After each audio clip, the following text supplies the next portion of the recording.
Now, in case of complementary goods, what is happening? So, substitute goods we completed.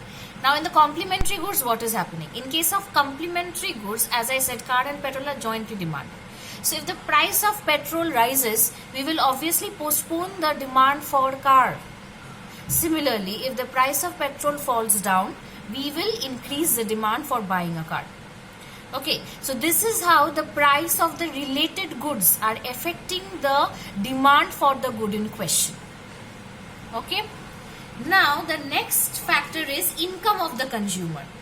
Okay, now in case of income of the consumer, suppose if the income rises,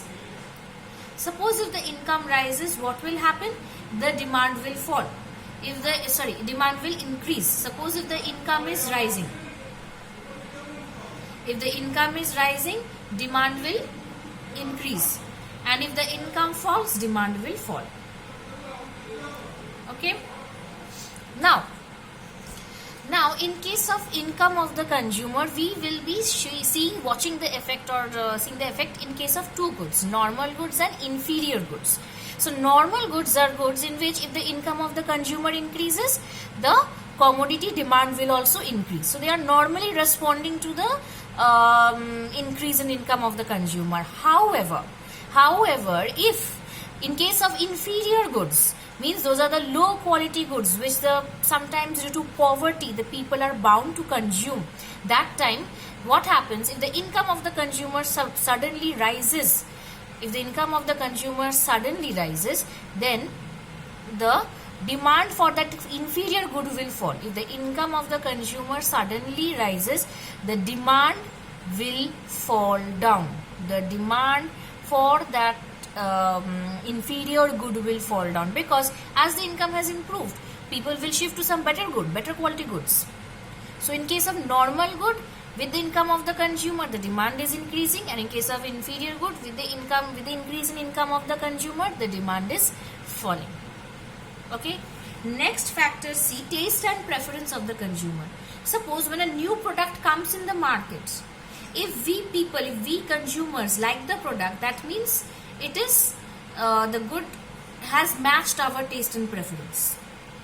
Okay, so if the good matches our taste and preference, obviously the demand will increase. And if the good is against our taste and preference, that is it is not matching our taste and preference, the demand for that good will fall down. Okay. Next is expectation of change in price in the future. If the price of a certain commodity, is expected to rise in the future, we will consume it now. So the demand for that product will be high now. And if we see that the price of the commodity will fall in future, then what will we do? We will not consume it now, we will consume it later on. And thus we will see, and thus we will demand it later on. The demand will not rise now, the demand will fall now.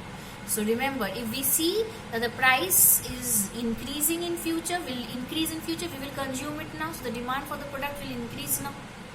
If we see that the price of the commodity will fall in the future, we will not consume it now, we will wait for the price to fall in the future, and so the demand will fall in the present situation. For example of the air conditioners, you will see ACs are costly in the summer time. So people try to buy it in the winter time when the price is low. Okay, so this is how due to the change in the price in the future, the demand also changes in the present situation. So these are the few factors which are affecting demand. Now we will move to the individual demand curve and market demand curve in the next video.